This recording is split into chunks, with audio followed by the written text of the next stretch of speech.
If you'd like to get early access to more videos like this and help decide what you'd like to see next, please consider joining the Patreon. The link is in the description. Railway for Sale by Christopher Awdry. The Sarnglas Railway was built to carry slates from the quarry to the sea. Steep inclines ran up to the galleries where the slate was quarried, and the slates were packed into trucks and lowered to a big yard so that the engines could take them to the harbour at Sarn. There were 4 engines, small tank engines with 4 wheels, who looked alike except to those that knew them. Really, they were all slightly different. Their names were Matthew, Mark, Luke and John, and they got their names because the man who had built them was very strong on chapel. Matthew was the biggest and was painted blue. He also had a cab. Mark and Luke were almost the same, but Mark had a cab and Luke didn't. Mark was red and Luke green. John was black. He was less powerful than the others, and didn't pull trains along the main line but shunted in the big yards at Sarnglas. The engines worked hard and well together. Well, usually they did. Now and then there were upsets, as there are in most families. Matthew was stronger than the others and sometimes boasted about it. Then the others would put their smoke boxes together and make a plan to take him down a puff or two. But they all agreed when John said, "I'm not having to work as hard as I used to. I'm sure there's less slate coming down from the quarry." "My trains to the harbour are lighter too," put in Mark. "It took me 5 minutes less than usual to get there yesterday, so driver said." But they didn't realise how bad things were. If they had, Matthew might have been more careful. One day his train to the harbour was a light one, and he was hurrying. Just around a corner, a section of old slate fence had fallen onto the track. Matthew saw it too late and couldn't stop in time. He hit the fallen slates hard and came off the rails.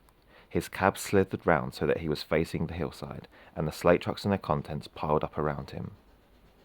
While his driver inspected him to see how badly he was hurt, the fireman sat on the bank beside the railway and rubbed an elbow he had bumped in the accident. Some time later, when they could be spared from their other jobs, Mark and Luke came to help clear the mess.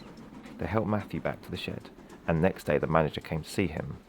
"That accident was just what we didn't want," he said.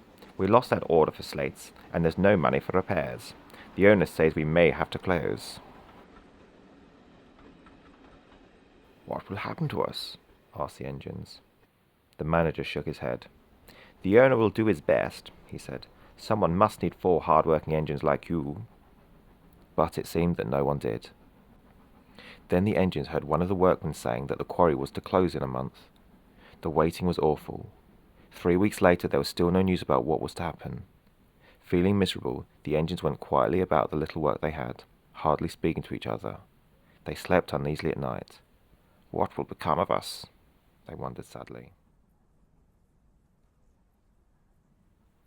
Then, early one morning, long before he was usually about, the manager came running into the shed. "Wake up, all of you," he shouted. The engines were surprised. Usually they had a chance to wake up gently while the warmth of the fire spread through their boilers. The manager had a letter in his hand, and he waved it at them excitedly. "Some people are coming on Monday," he said. "They say they want to preserve our line and carry tourists on it." "I've heard about things like that," said Matthew, but Luke interrupted him. "They won't like our open carriages," he objected. "They'll get dirty in them." The manager took no notice. "Remember, on Monday I want you on your best behaviour, please," he said firmly. "We always are," grumbled the engines. But they were excited. Their paint was cleaned and their brasswork polished until Mr. Owen, the engineer, said he could hardly recognise them. 2 men came to the yard on Monday. One of them had a moustache and the other had white hair. They pointed at things as they walked about and made notes on the writing pads they carried. "We'll let you know our decision in a week," they said. That week seemed a very long one indeed. The engines grew more and more impatient. "What are they waiting for?" they grumbled. "I told you," muttered Luke. "It's those open coaches. Tourists won't like getting dirty in them." At last the next Monday came.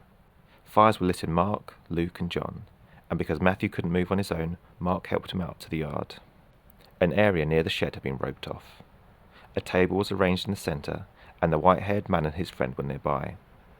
A few tourists stood behind the rope, and there were people with cameras and other people with notebooks. "The Sarnglas Railway has a long history," said the man with white hair. "In forming a preservation society to run it, we hope to maintain that history, and that you will help us, and wish us luck in our project." Everyone clapped. We will," they said. "Beep, beep, beep, beep," whistled the engines in delight. Even Luke was happy, because the white-haired gentleman had spoken to him personally and said that carriages with roofs and windows would be brought from another railway, so that was all right. The owner and the manager shook hands with the two men. "Good luck," they said. "The new Sarnglas Railway." Thanks for watching, everyone.